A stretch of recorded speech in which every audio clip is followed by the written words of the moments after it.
Bea De Leon inalalayan si Alyssa Valdez, bagyong baldo na tapilok. Injured na naman ba ulit?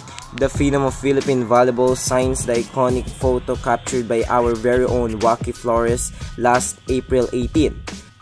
Nagpa-interview at binigyan ng time ang mga fans kahit masakit ang left knee.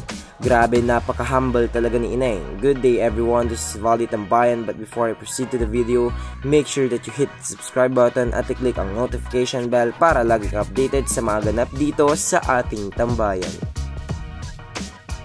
After the game at nakapagpalit na nga sila Alyssa Valdez ay nag-meet sila ni Mr. Waki Flores upang pirmahan ang famous and iconic capture nito habang pumapalo sa phenom noong April 18, elimination game nila kontra Chocomucho na kung saan ay nanalo ang Creamline in straight sets. Napakaswerte nga ni Waki dahil na-praise ni Alyssa ang shot nito.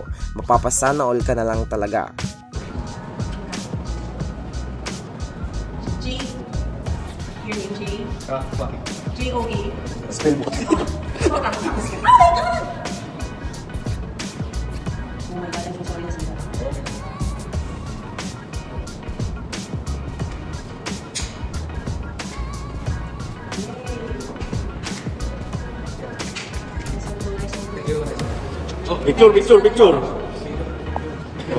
Picture. At kapansin-pansin nga rin na natapilok si Alyssa Valdez sa finals game nila versus Chocomucho. Ito nga ay noong pumalo si Micah Ortiz at mukhang naapakan niya ang paa ni Valdez.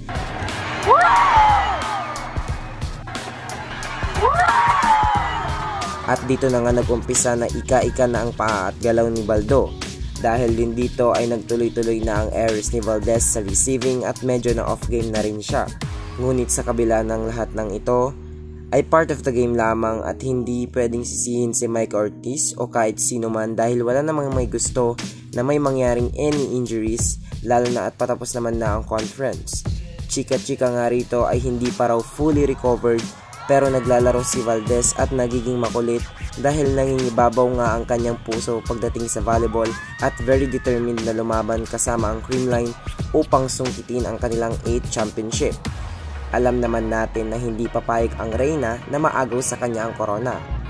Pahinga ka muna Ineng and come back stronger, praying for your fast recovery at sana rin ay makapaglaro siya sa Game 2. Despite the pain on her left knee, ay nakipag-meet pa rin ito sa kanyang mga fans at naglaan ng time at binigyan niya nga ng opportunity ang kanyang mga solid supporters na makapagpa-picture sa kanya.